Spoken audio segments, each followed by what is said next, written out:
Dakota Territory, October 1886. A first frost did not arrive gently that year.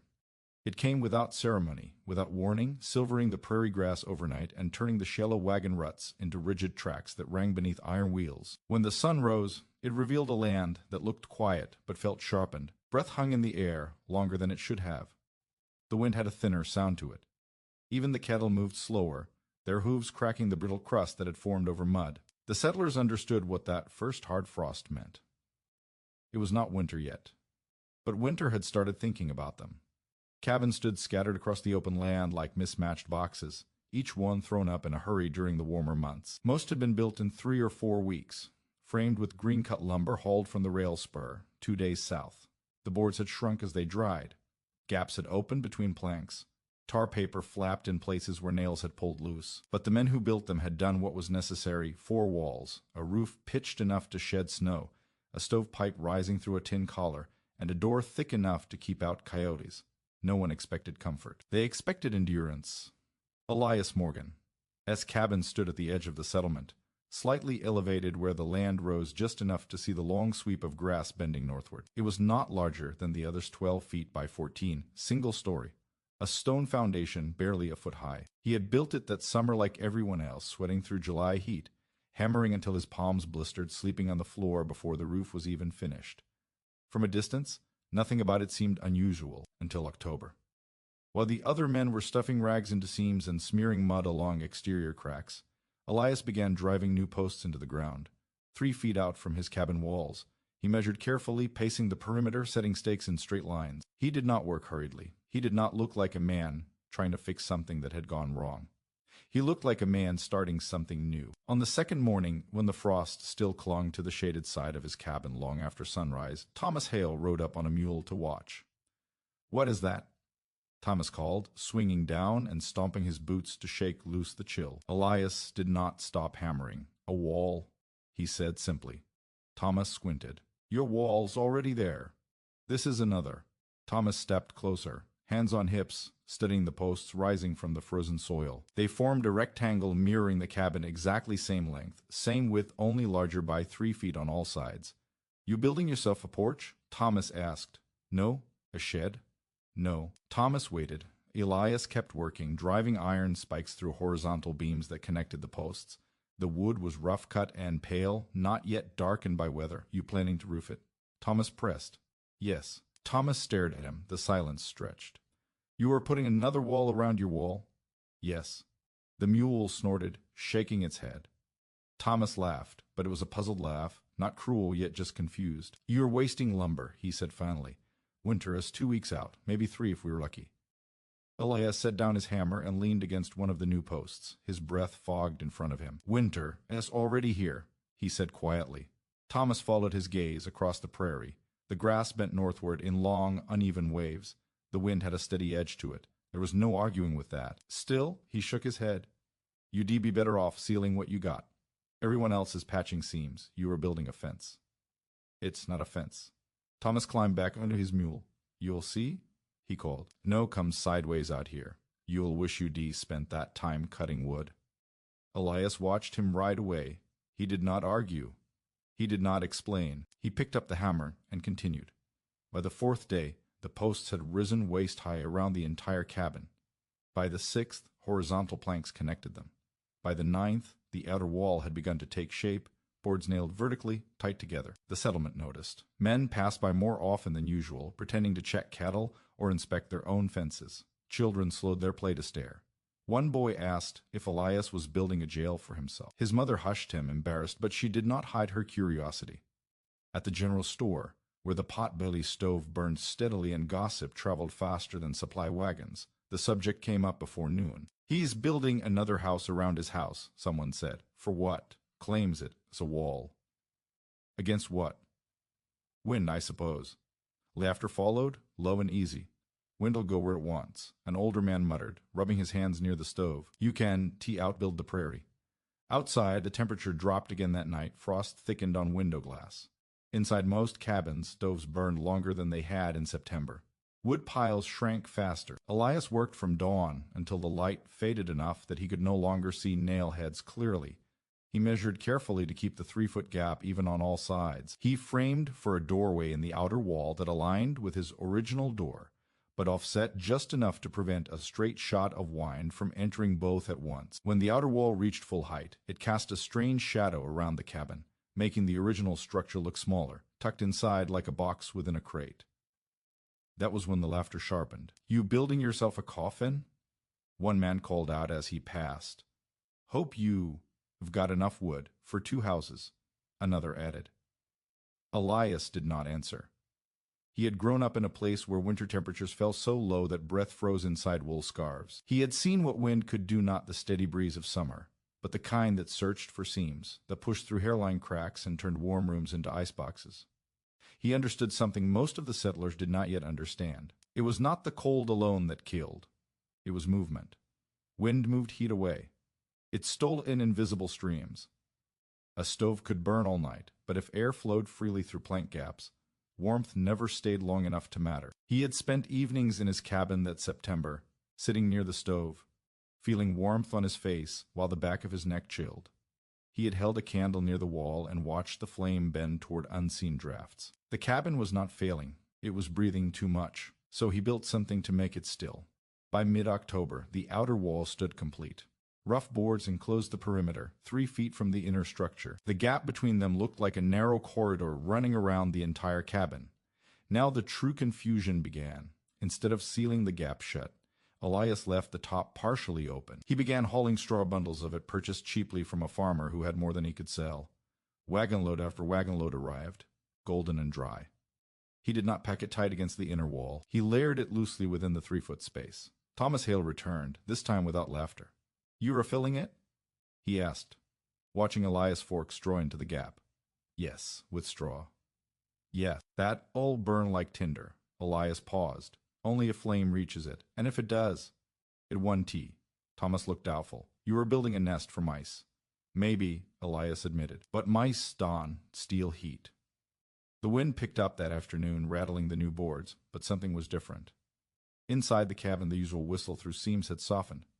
The candle flame near the wall barely trembled. Elias stood in the center of his room and listened. The sound of wind had moved outward. By the 3rd week of October, the settlement had divided itself into 2 camps, those who openly mocked the double-wall folly, and those who quietly wondered if there was something to it. Fuel wood was already being burned faster than expected. The early frost had lingered. Night temperatures dipped below freezing consistently. Families had begun sleeping closer to their stoves.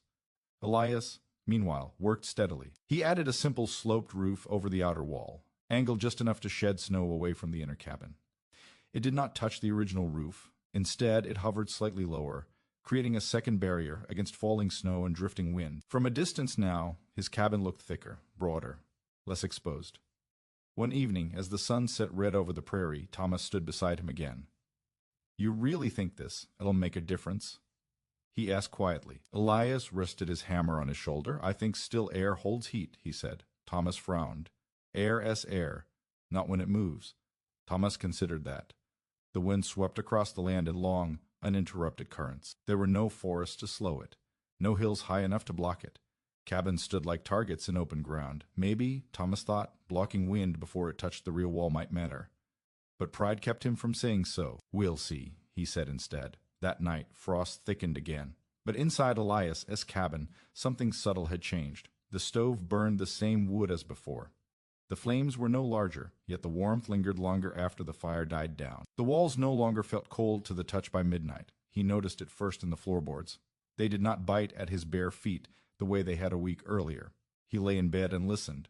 The wind still howled across the prairie, but it no longer spoke directly to him. Outside, neighbors huddled closer to their stoves. Some rose twice in the night to feed more wood. Gaps in plank walls whistled like flutes. Tar paper snapped under gusts, and at the edge of the settlement, a cabin stood within a cabin. The laughter had not fully stopped, but it had grown quieter. Because though winter had not yet arrived in full fury, something was already different. The wind struck Elias's outer wall first now. It spent itself there, and for the first time since he had built his home, the air inside remained still. By the time the outer wall stood complete around Elias Morgan's cabin, the prairie had begun to lose its color. October no longer looked like harvest. It looked like preparation.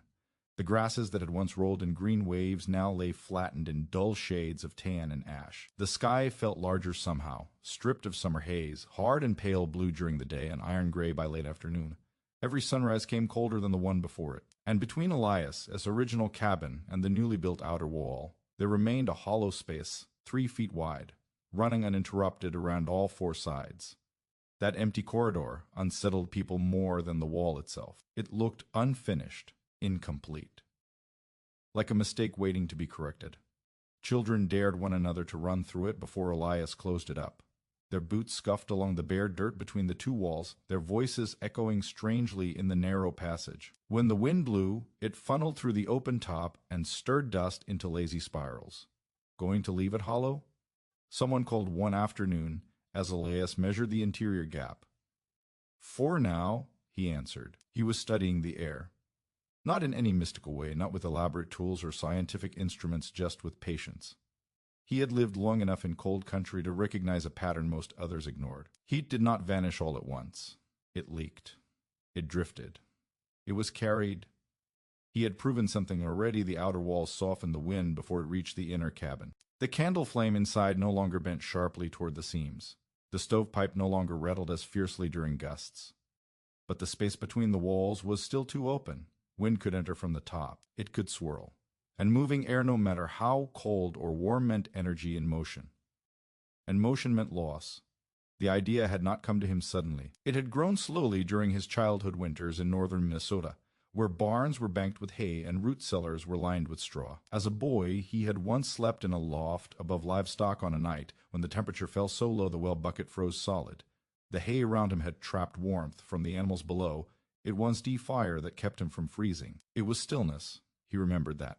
Now, standing in the narrow corridor between his cabin walls, he ran his hand along the inner boards, cold but not biting. He could improve that. He began hauling straw 2 days later. The first wagon load arrived just after dawn, wheels groaning over stiff ground. The farmer who sold it to him, a man named Wilkes, watched curiously as Elias unloaded the bundles. "You feeding animals?" Wilkes asked. "Feeding walls," Elias replied. Wilkes snorted. "Halls don't eat. They do when one feeds on them first." Wilkes did not understand that answer, but he accepted the coins and left the straw behind. The bundles were dry and golden, tied tight with twine. Elias cut them open carefully and began placing the straw within the gap, not pressing it hard, not cramming it tight against the boards, but layering it loosely. That detail mattered. He did not want a solid mass. He wanted pockets. Air trapped inside straw did not move easily. The tiny hollow stems and tangled fibers created thousands of miniature chambers where air would remain still, and still air resisted heat transfer better than wood alone. Wood conducted some cold. Wind carried much more.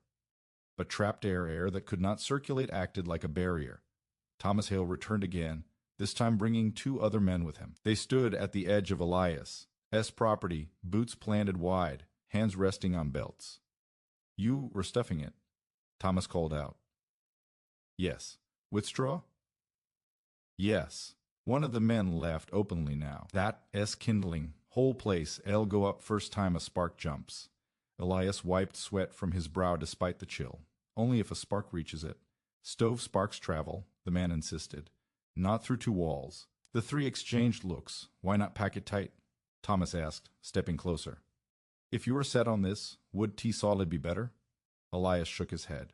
"If you pack it tight, it conducts. If you leave it loose, it traps." "Traps what?" "Air." Thomas frowned. "Air's what makes it cold. Moving air does." He reached into the straw and pulled out a handful, letting it fall slowly back into place. "Still air keeps heat," he said. The men were quiet for a moment. The prairie wind picked up slightly, rustling the loose straw before it settled again. "You were gambling a lot of lumber on a theory," one of them muttered. Elias resumed layering. It took days to fill the corridor halfway. He worked from one corner around the perimeter, careful to distribute evenly. He left small vertical gaps near the bottom for any moisture to escape outward rather than inward. Moisture was the other enemy. He had noticed, even during mild nights, how condensation formed along the interior planks of his original cabin. Warm breath from inside met cold wood and left a sheen of dampness. Dampness led to frost. Frost led to rot. By insulating from the outside, he aimed to keep the inner wall warmer, reducing that condensation entirely. The other sealed cracks with mud and cloth, fighting symptoms. He was trying to change the condition itself. By late October, the straw reached halfway up the walls. Children stopped running through the corridor. It no longer looked like an empty mistake. It looked deliberate. But that did not stop the comments. At the general store, laughter still surfaced. "He is building a scarecrow's palace," someone joked. "Winter," LL settled that argument, another said. Outside, the nights grew sharper. Temperatures dropped below 20 degrees Fahrenheit for the first time that season. Water buckets left near doors developed thin sheets of ice by morning. Inside most cabins, men rose before dawn to stir coals and feed fresh logs into stoves that had burned low overnight. Elias noticed something small but important. His stove did not require as much tending. Before the outer wall, he had awakened at least once per night to add wood. After the straw reached halfway up the corridor, he slept longer stretches. The heat lingered. He tested it carefully. One night, he allowed the fire to burn down earlier than usual. He placed a small thermometer he had purchased months earlier on a shelf near the wall. By midnight, the temperature inside had dropped, but not as quickly as before. The difference was subtle, perhaps only a few degrees, but degrees mattered. Every degree meant less wood burned. Less wood burned meant fewer trips hauling logs in snow. Fewer trips meant fewer risks. The settlement still did not see it. They saw straw. They saw risk. They saw wasted time when firewood stacks needed growing. But Elias continued. When the straw reached the top of the inner wall, he left several inches of open space beneath the outer roofline. That detail confused observers again. "Why not seal it tight?" Thomas asked one afternoon. "Air needs somewhere to settle," Elias said. "If you trap moisture without escape, it rots." "So now you were building chimneys in your walls?" "Something like that." He added narrow slits near the top of the outer wall, small, shielded openings that allowed minimal ventilation without letting one cut straight through. It was not airtight, it was controlled. That distinction mattered to him, even if it did not yet matter to anyone else. By early November, the prairie changed tone completely. Clouds rolled in heavy and low. The first real snow fell overnight, 3 inches that coated everything in silence. Cabins emerged from morning light looking smaller, more fragile against the white. Men shoveled paths to barns. Women shook blankets heavy with frost. Elias stepped outside and studied his outer wall. Snow had gathered against it, drifting along the north side where wind pushed hardest. That pleased him. Snow itself was insulation. If it banked against the outer wall, it would further slow wind and trap additional still air. He did not brush it away. Neighbors did. They cleared snow from their walls to prevent rot. Elias let it pile. By the second snowfall, the north side of his outer wall had a natural drift nearly 2 feet high. The original cabin wall, hidden behind straw and boards, never felt direct contact with wind-driven snow. Inside, the difference became noticeable. The interior walls no longer felt icy by evening. The stove's warmth spread more evenly. The usual cold draft along the floor near the north wall disappeared entirely. Thomas visited again during that second snow. He removed his gloves inside Elias's cabin. That's steadier, he admitted reluctantly. Elias nodded but did not smile. "It is not warmer from fire," Thomas added, looking at the modest flame in the stove. "It just holds." "Yes." Thomas stood quietly, feeling the air. There was no whistle in the seams. No flicker in the candle near the wall. The temperature was not tropical. It was not luxurious, but it was consistent. "Straw," Thomas said finally, shaking his head. "Air," Elias corrected gently. By mid-November, most settlers were no longer laughing openly. They still questioned. They still doubted long-term safety. But the early cold had revealed something undeniable. Elias burned less wood. His stack remained tall while others shrank. That alone drew attention. Fuel was life in winter. The true test, however, had not yet come. The prairie could be cruel in January. December often delivered the first real punishment. But January proved endurance. Elias knew that. He did not claim victory. He continued reinforcing. He inspected the outer wall for gaps. He added extra boards along the north face. He ensured the straw remained dry by checking drainage after melting snow. He worked not with panic, but with patience, because this was not about one cold night. It was about months. The settlement watched the sky more often now. Geese had already flown south. The wind carried a different weight, and between 2 walls filled with loosely layered straw, air sat still waiting to prove its worth. December did not knock before entering. It came on a north wind that began low and steady one afternoon and did not stop for 3 days. The sky turned the color of hammered tin. Snow fell sideways, not down, and what began as a thin sheet became a driving curtain that erased fence lines and swallowed wagon tracks within hours. By nightfall, The prairie had vanished. Cabins that had once stood apart in open land now appeared as dim shapes in a white roar. The wind did not howl in gusts, it screamed without pause, pushing against every exposed surface with a force that felt personal. Inside the settlement, stoves burned hard. Wood cracked and popped. Iron glowed dull red near stove doors. Men fed split logs into fireboxes until their stacks began shrinking faster than anyone liked to admit. Women stuffed cloth along door frames and pressed quilts against seams where powdery snow forced its way through the smallest cracks. It was not the snow that frightened them. It was the sound. Wind found every weakness in plank walls. It whistled through nail gaps. It hissed beneath doors. It rattled tin flashing around stovepipes and made roofs creak like ships under strain. At times it felt as if the air itself had teeth. In Thomas Hale's cabin, frost formed along the north wall before midnight. He had sealed the seams with mud weeks earlier, but the mud had dried and shrunk.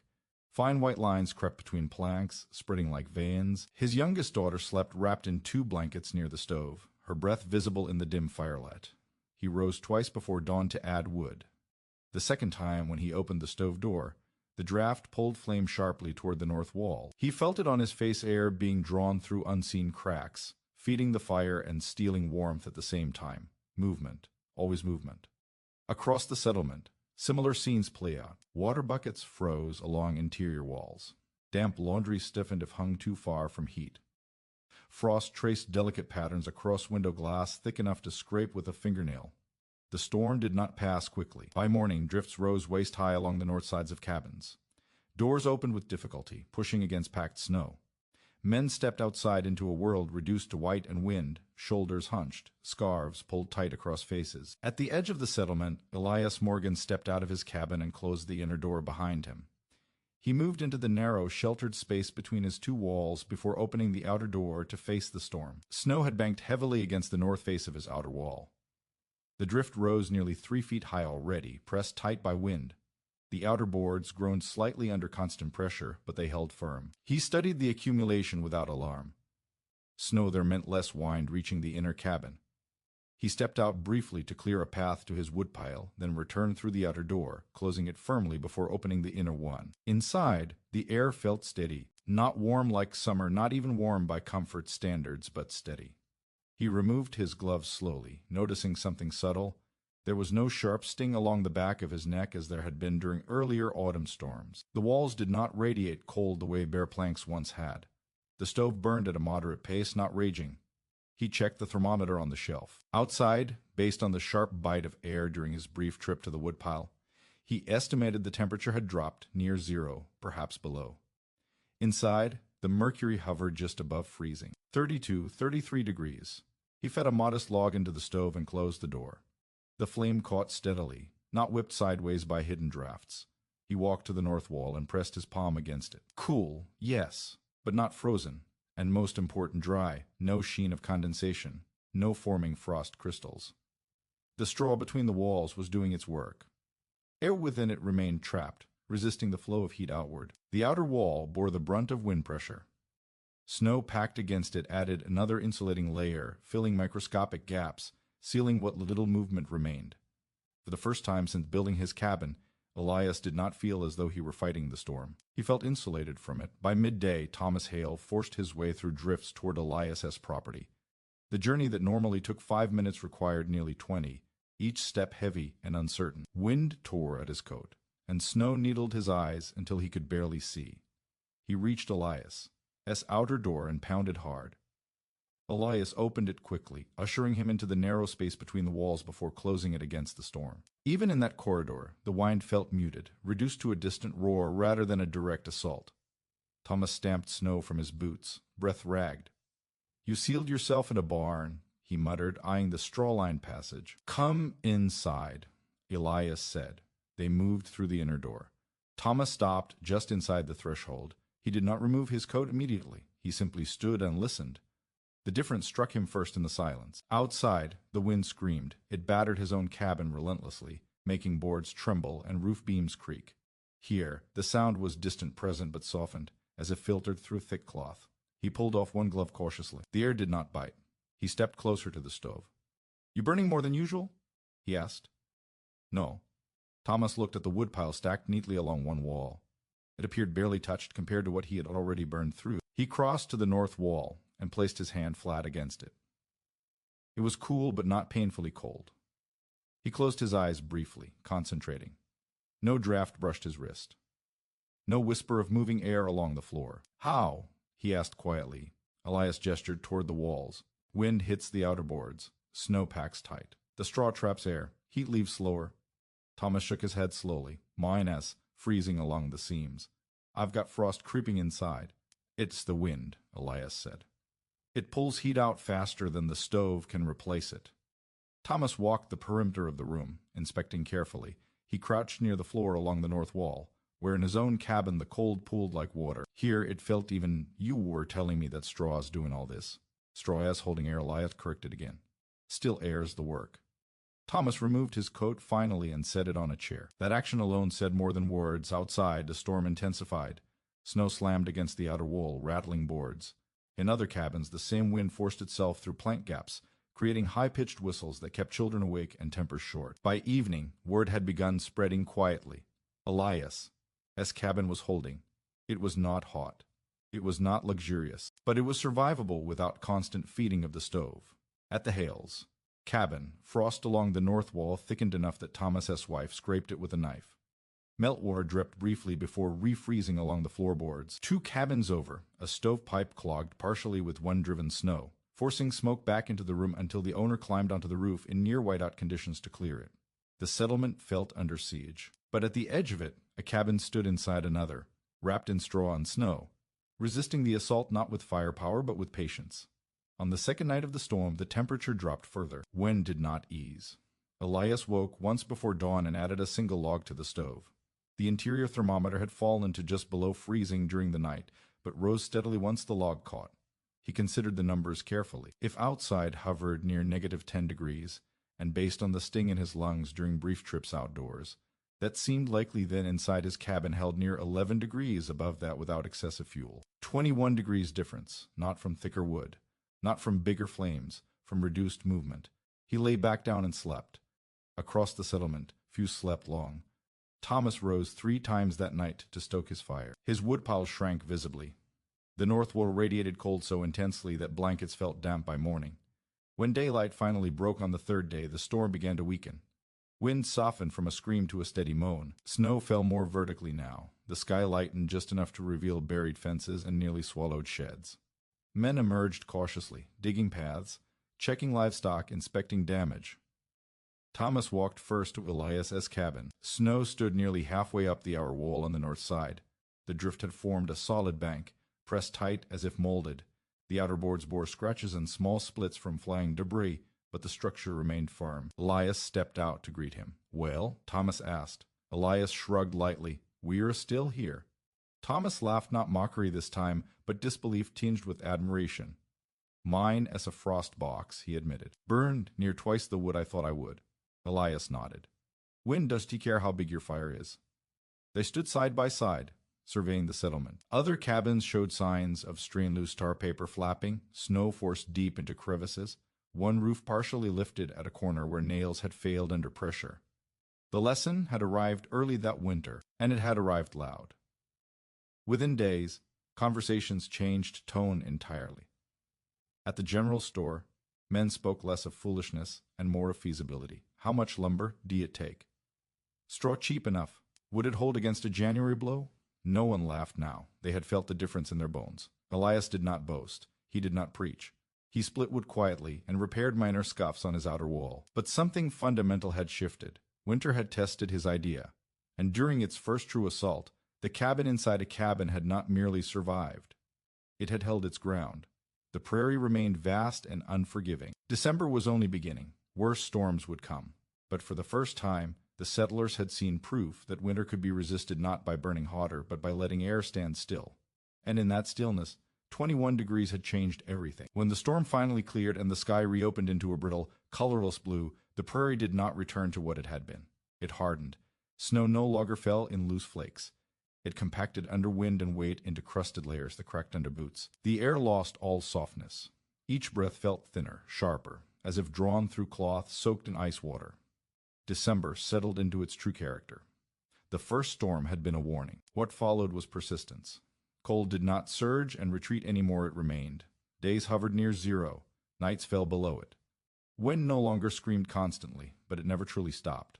It moved in long, slow currents that pressed steadily against anything standing upright. In cabins across the settlement, the battle shifted from dramatic to grinding. Wood piles diminished in visible increments. Splitting logs became a daily necessity rather than preparation. Men measured their stacks the way sailors measure water, calculating how long survival could stretch. Inside Thomas Hale's cabin, frost had become a regular visitor. Each morning, delicate white filigree lined the north wall, forming intricate patterns where warm interior air met cold boards. His wife wiped it down daily, but dampness lingered in the planks. Blankets felt heavy by evening. The youngest child developed a cough that worsened at night when the temperature dipped and the fire burned low. The stove worked hard, but the heat seemed restless. Stand near it and you felt flushed. Step away 2 paces and the chill returned. The air moved constantly, pulled toward seams and gaps, feeding drafts that no amount of mud or cloth could fully silence. Meanwhile, at the edge of the settlement, Elias Morgan's cabin entered a different phase of winter. The initial difference had been noticeable but modest. Now, as days of steady cold accumulated, the effect deepened. The outer wall had taken the beating of wind and snow. It bore scratches from wind-driven debris and thin lines where boards had shifted slightly under pressure. Snow remained banked heavily against the north side, forming a compacted mass nearly shoulder high. Elias did not clear it. He understood something that others were just beginning to suspect. Snow itself was not the enemy when managed correctly. Snow trapped air. Air resisted movement, and movement carried heat away. Inside, the straw-filled corridor between the walls had settled slightly under its own weight, but it remained dry. Elias inspected it weekly, stepping into the narrow space to ensure no moisture had accumulated. He checked the ventilation slits near the top of the outer wall to confirm they remained clear enough to allow minimal airflow without creating drafts. Moisture was the silent threat. If dampness entered and froze within the straw, it could compromise insulation. If condensation formed inside the inner wall, rot could begin unseen. But so far, the system balanced itself. The outer wall absorbed wind. The straw slowed heat transfer. The small vents allowed excess moisture to escape outward. And most critically, the inner wall stayed warmer than it had any right to be. By mid-December, the difference in wood consumption became undeniable. Thomas had already burned through nearly a third of his winter stack. Others were not far behind. One man made a second trip to cut timber earlier than planned, trudging miles through crusted snow to haul back logs on a sled. Elias's stack stood noticeably taller. He burned wood daily, of course. No insulation eliminated the need for fire. But he burned less per night, and the fire did not need to roar constantly to maintain survivable temperatures. One evening, Thomas visited again, this time not from curiosity, but from concern. He carried a small lantern, its flame flickering in the wind as he approached Elias's outer door. "You mind if I measure something?" he asked once inside. Elias nodded and handed him the thermometer. Thomas stepped back outside briefly, holding the lantern close to read the scale. The mercury hovered near -9 degrees Fahrenheit. He returned inside and waited several minutes before checking again. Inside Elias's cabin, the thermometer read 12 degrees above zero, a 21-degree difference. Thomas stared at the instrument longer than necessary. "You are telling me that gap and straw s holding 21 degrees?" he asked quietly. "It s holding still air," Elias replied. Thomas exhaled slowly. "I've got a roaring stove and I am barely keeping 10 above outside." They sat in silence for a moment. The fire in Elias's stove burned at a steady, moderate pace, not desperate, not aggressive. The warmth felt even, not localized. Thomas extended his hands toward the north wall again. "No frost," he muttered. "Not since the first storm," Elias confirmed. That absence mattered more than warmth alone. Frost inside walls meant condensation. Condensation meant damp bedding, damp clothing, damp lungs. It meant sickness. The difference between a cold cabin and a damp, cold cabin could mean survival or fever. In the weeks that followed, the settlement began to experience the secondary effects of prolonged cold. Not dramatic collapses, but quiet consequences. 2 children developed persistent coughs. One elderly man complained of stiff joints that worsened in damp rooms. Blankets hung near stoves daily to dry accumulated moisture. Clothes never fully shed the chill. Meanwhile, Elias noticed something else inside his insulated space. The air felt lighter. Not warmer in a dramatic way, but less oppressive. The inner walls no longer radiated a steady cold that seeped into bone. Without constant drafts, the stove's heat distributed more evenly throughout the room. Even the floorboards along the north side remained tolerable under bare feet. He conducted small experiments without telling anyone. One evening, he allowed the stove to burn low earlier than usual and monitored how long the interior temperature took to drop significantly. In the early autumn, before the outer wall and straw, his cabin would lose heat quickly once the fire died. Within 2 hours, the chill returned sharply. Now, the drop occurred more gradually. The temperature decreased, yes, but slowly, predictably. Heat was not fleeing in invisible streams. It was lingering. That lingering meant he could sleep longer without rising to feed the fire. Sleep meant strength. Strength meant resilience. The science behind it was simple in principle but complex in effect. Heat moved from warm to cold. Wind accelerated that movement. By placing a barrier that slowed wind and trapped air in thousands of tiny pockets within straw, Elias had increased the time it took for heat to escape. He had not created warmth. He had slowed its loss. And in winter, slowing loss could matter more than generating excess. By late December, whispers of imitation began. Thomas approached him one afternoon while they chopped wood side by side. If a man wanted to add something like that midwinter, Thomas began cautiously, would he need to finish it all at once? Elias paused, considering. Add a wall first, he said. Even without straw, it'll cut wind. Straw can follow. Thomas nodded slowly. Within a week, 2 cabins began partial outer framing along their north sides, only limited by lumber supply and weather constraints. The men worked carefully, hands stiff and cold, boards cracking more easily under frozen conditions. It was harder now than it had been in October, but winter had convinced them. One night in early January, the true test arrived. The temperature plummeted to -18 degrees Fahrenheit. Wind gusts returned, not constant but sharp and punishing. Cabins creaked under pressure. Frost formed thick along interior walls across the settlement. Thomas rose 4 times that night to feed his stove. By morning, exhaustion lined his face.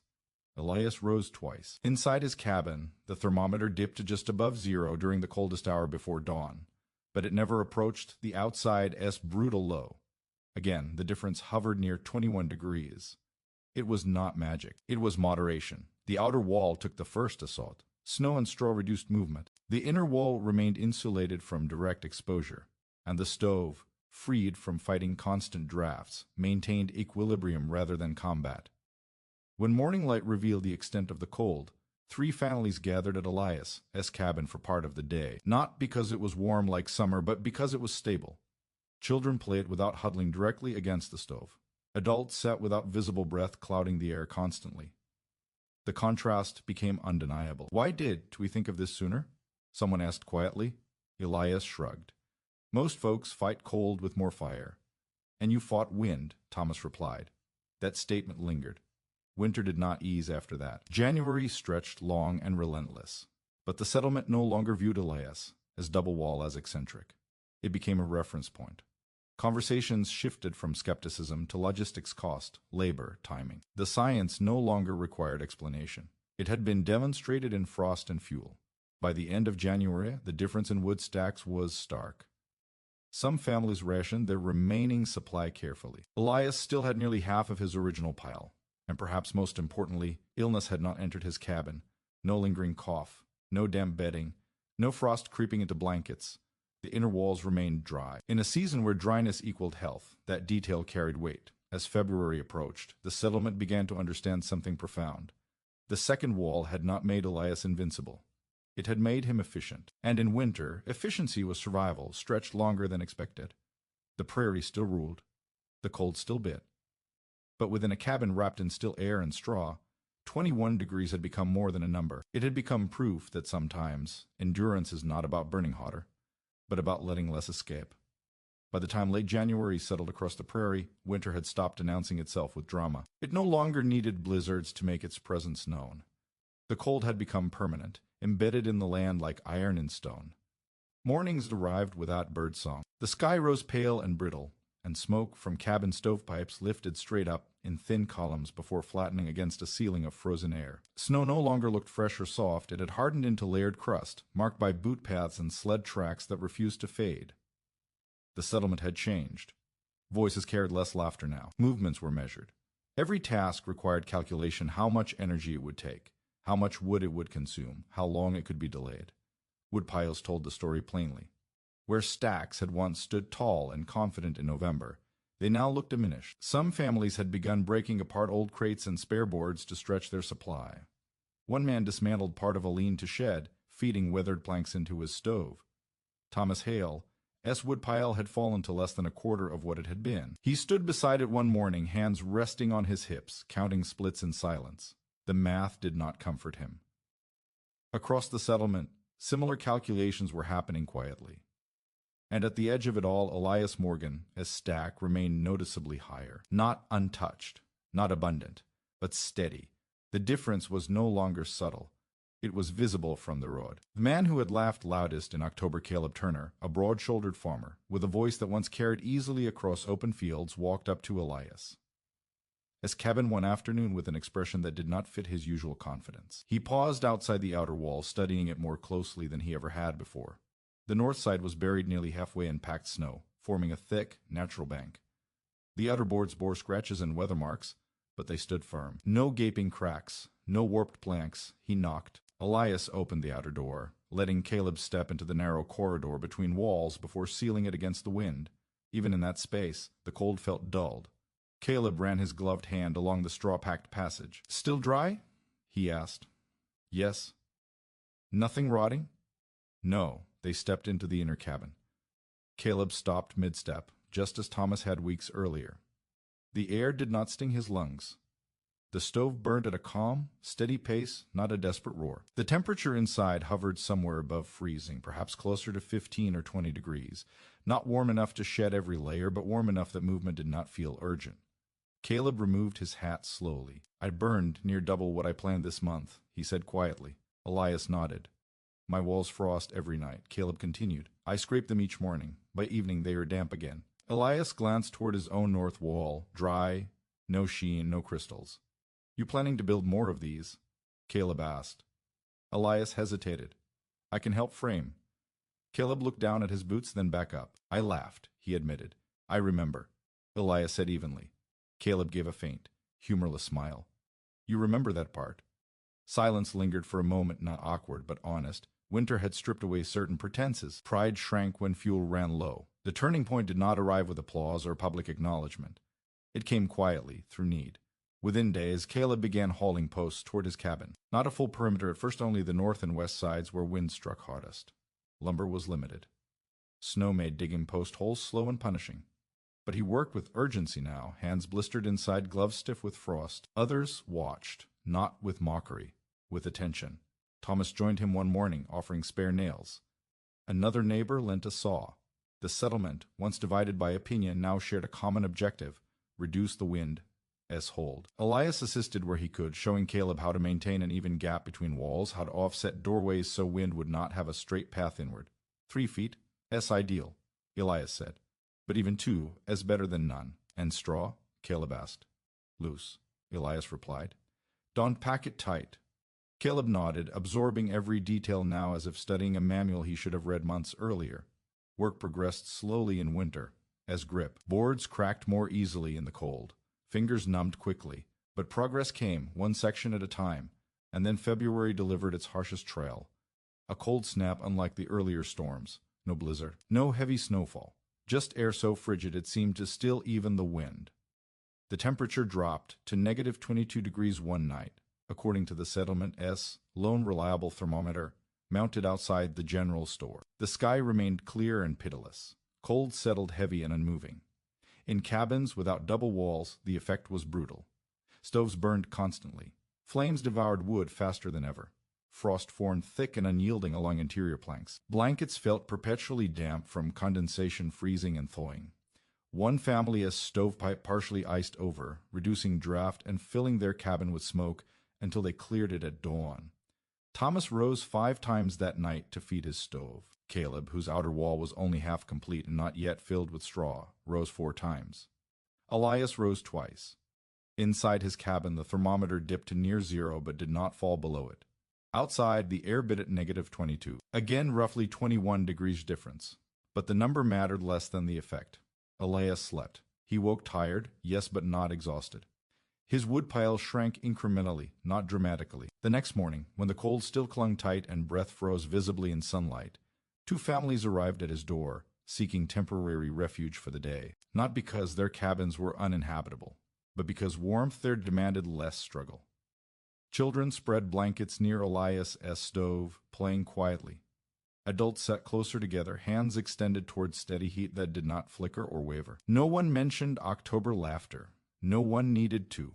Caleb stood near the north wall, examining it closely.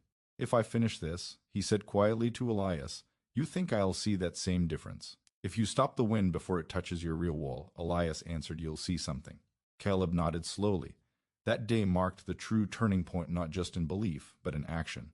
By the following week, 3 cabins had partial outer frames erected. Straw, once considered livestock bedding only, became valuable insulation. Wagons hauled bundles through snow-covered tracks. Even those with limited lumber resources began experimenting, adding makeshift windbreaks, stacking hay bales against exposed walls, banking snow deliberately rather than clearing it away. The laughter of autumn had been replaced with the quiet humility of winter, lessons learned the hard way. Elias did not seek recognition. He did not speak publicly of proof or vindication. He simply continued splitting wood, inspecting his outer wall, ensuring vents remained clear. But something had shifted permanently. He was no longer the fool building a fence around his cabin. He was the man who had kept 21 degrees where others had lost them. Late one afternoon, as February's light faded early and the sky glowed faint pink above frozen fields, Thomas stood beside him again. "You know what I keep thinking?" Thomas said. "What is that?" "We all thought thicker walls meant more lumber." He gestured toward the outer structure. "You just made space." Elias looked at the straw-filled corridor. "Space holds air," he said. "And air holds heat," Thomas replied. They stood in silence for a moment. Wind brushed across the prairie, not violent, not loud, just present. It struck the outer wall first. It did not reach the inner one with the same force. And inside that modest cabin, fire burned steady, wood lasted longer, and sleep came easier. The turning point had not come with applause or apology. It had come with frost, exhaustion, and simple arithmetic. When survival depends on degrees, even 21 can change a winter. And on that prairie, in that year, it did. By the time March began to loosen winter's grip, the prairie no longer looked endless and invincible. It looked endured. Snow still covered the ground in wide, wind-pressed sheets, but the edges had softened. Drifts that once stood sharp and sculpted were now rounded and sagging. On certain afternoons, when the sun rose high and steady, a faint drip could be heard from roof lines. Not a flood, not even a stream, just a slow, deliberate surrender. The settlement had survived. That fact alone felt heavy with meaning. Cabins that had groaned and trembled in December still stood. Stovepipes still pushed smoke into the sky. Families emerged from doorways with thinner wood piles but intact resolve. And at the edge of the prairie clearing, Elias Morgan's cabin stood much as it had in autumn, only now its outer wall bore the scars of a full season's assault. The north face showed weathering where wind had driven ice crystals like sandpaper against the boards. A few planks had warped slightly. Nails along the outer structure needed tightening. But the inner cabin, the true living space, looked almost untouched by winter's fury. Inside, the walls remained dry, no dark stains from moisture, no warped boards from repeated freeze and thaw. The stovepipe showed less soot buildup than most, a sign it had not been overworked to compensate for constant drafts. And most telling of all, Elias, as woodpile, though reduced, still stood higher than many neighbors. Stacks that had once been larger. Word had spread quietly throughout the winter, but spring gave it shape. New settlers arriving by wagon in early March paused longer than usual when they passed Elias's property. The double wall caught their attention immediately. "What is that?" one man asked Thomas Hale as they stood near the general store. "Second wall," Thomas replied. "For what?" Thomas glanced toward Elias's cabin, then back at the man. "For winter." The tone carried no mockery now, no disbelief. Just fact. Caleb Turner's partially completed outer wall had been finished in February. He had managed to pack straw into the corridor before the deepest cold ended. The difference in his cabin became noticeable even in those final bitter weeks. "I did T-match his numbers," Caleb admitted openly one morning while splitting wood beside Thomas. "But I burned less than January." "That is something," Thomas replied. "It is more than something." Across the settlement, small adaptations began appearing. Some cabins added full outer walls by early spring, constructed with plans to fill the gap with straw before the next winter. Others experimented with stacking hay bales along exposed sides, creating makeshift windbreaks. What had once been a singular curiosity became a quiet blueprint. Elias did not patent the idea. He did not name it. He did not claim ownership. He simply answered questions when asked. 3 feet if you can manage, he would say. Loose straw, not tight. Offset your doors. Let moisture escape outward. The science remained simple, but its impact had been profound. The prairie winter had proven something few settlers had considered deeply before. Survival was not only about strength. It was about efficiency. Burning more wood was strength. Keeping more heat was efficiency. The difference between those approaches had been measured in sleep, in sickness avoided, in fuel conserved. One afternoon in late March, as snow receded into patchy fields and muddy ground began to show through, Thomas walked with Elias along the perimeter of the outer wall. They inspected boards, tapping them lightly to check for looseness. You ever think about taking it down? Thomas asked. No. Going to leave it year-round? Yes. Thomas nodded slowly. Seems strange, he said. All that work just to slow wind. Elias ran his hand along the outer boards. Wind is what winter rides in on, he replied. Thomas considered that. In summer, wind felt harmless, even welcome. It cooled sweat and moved dust. But in winter, it transformed cold into something aggressive. It reached through seams and beneath doors. It carried away warmth faster than flame could replace it.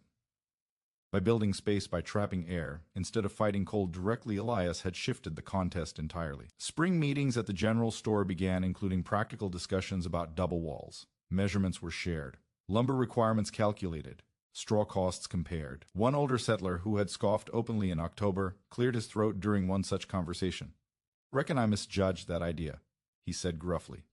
No one laughed, because nearly everyone had misjudged it. The lesson had not come easily. It had come through nights of rising from bed to feed stoves, through scraping frost from interior walls, through counting dwindling logs under lantern light, and through watching one cabin burn less and hold more. As April approached, the true legacy began to reveal itself not in dramatic proclamations, but in small details. The cabins that had endured the most frost damage showed early signs of trouble. Warped boards required replacement. Damp patches along interior walls needed drying before mold could take hold.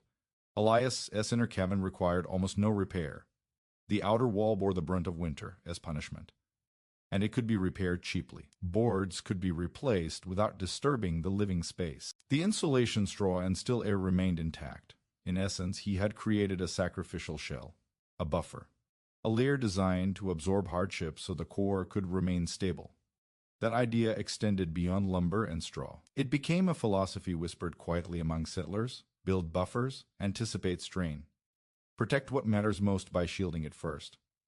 On the prairie, where winter returned every year without fail, such thinking carried weight. By late spring, grass began to push through melting snow. Mud replaced crusted drifts. The prairie exhaled slowly, cautiously. Children ran farther from cabins again. Women hung blankets outside without fear of them freezing stiff. Men surveyed their land, calculating repairs and improvements for the coming months. Elias stood outside his double-walled cabin one evening as the sun dipped low and orange along the horizon. The outer boards glowed briefly in warm light before fading to shadow. He thought back to October, the laughter, the questions, the raised eyebrows. He remembered Thomas, his first puzzled visit. Caleb's mocking tone, the general store chatter. He felt no bitterness toward any of it. Winter had answered the arguments better than he ever could, and the answer had been simple. 21 degrees. Not enough to make a cabin comfortable, but enough to make it survivable. Enough to preserve wood. Enough to reduce frost. Enough to let children sleep through the night without shivering awake. Enough to stretch strength across months instead of weeks. In the years that followed, newcomers arriving on the prairie noticed something curious. Older cabins, the ones built before their arrival, often had 2 walls. It did not appear extravagant. It did not look decorative. It looked practical. When asked why, long-time settlers would shrug. Cuts the wind, they'd say. And sometimes someone would add quietly, learned that from a man who didn't mind being laughed at. Elias never sought recognition.